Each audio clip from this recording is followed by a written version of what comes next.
What we want to talk about in this video are paths. Paths are powerful tools that are straight out of Illustrator. They are exactly the same vector tools that we have, as a matter of fact, in Illustrator for saving paths and turning them into selections, as well as clipping paths, which we'll talk about a little bit later on. And the first thing is that we want to look at the fact that these tools are straight out of Illustrator. Here you go. You can see that you've got the pen tool, the free transform tool, add anchor point, delete an anchor point, and the convert direction tool. Remember, that makes curves into angles and angles into curves, and makes the handlebars independent. You also have the black and the white arrow to select paths, and the white arrow to manipulate paths. Okay? We also have another group of shapes like we did in Illustrator, the rectangle, the oval, and several others, including the custom shape tool, which we'll talk about a little bit later on as well. And it has some pretty unique features. And whatever we are doing, any kind of path work, we also need to pay very close attention to what's going on, as always, I guess, up in the options bar, because we have a number of different, actually 3 different kinds of ways we can use the path tools, and they are distinctly different, and we're going to look at all 3 of these.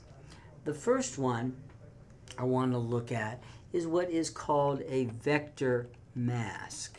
A vector mask.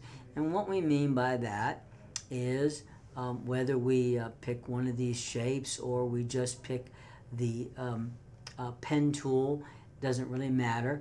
But I'm going to pick this first option, what's called a shape layer.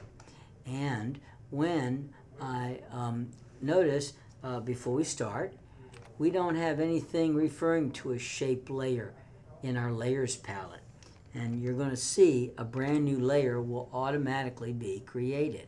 So I'm just going to create a shape with this, this shape tool. And look what's going on. Suddenly we have a red box here. Well, it's more than just a red box. When we look more closely, what actually has happened in one quick move, Photoshop has automatically created a new layer. It has filled it with the foreground color, which happened to be red at this time. And then, in fact, what creates the rectangle we see is, in fact, what? It's a layer mask. This little gray or black thing here, it's a straightforward layer mask. And as a matter of fact, if in fact I were to trash the layer mask, look what's going to happen. We're going to see, in fact,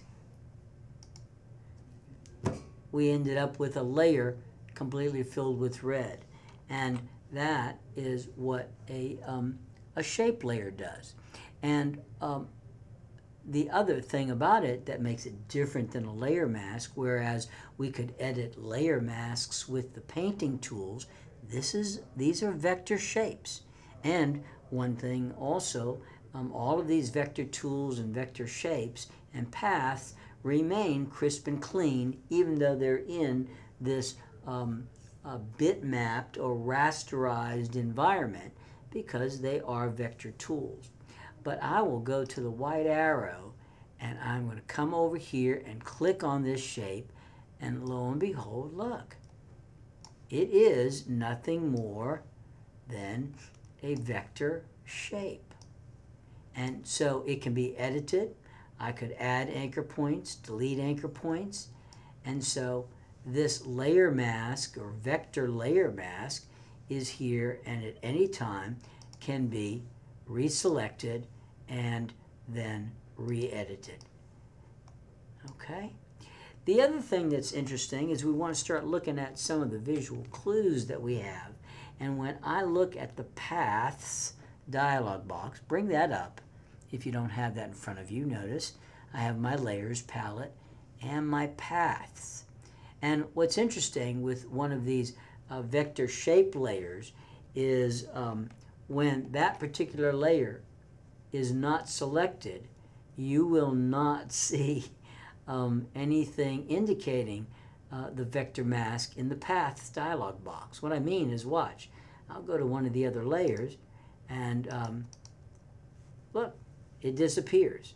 You only see it showing up, this particular kind of path, showing up when in fact it is selected, and there you see it. So sometimes it can make you feel a little bit nuts. You look and you see it 1 minute, and then the next minute it's gone. But here it is, and this is called a vector shape layer mask, okay? So that's one kind of path tool.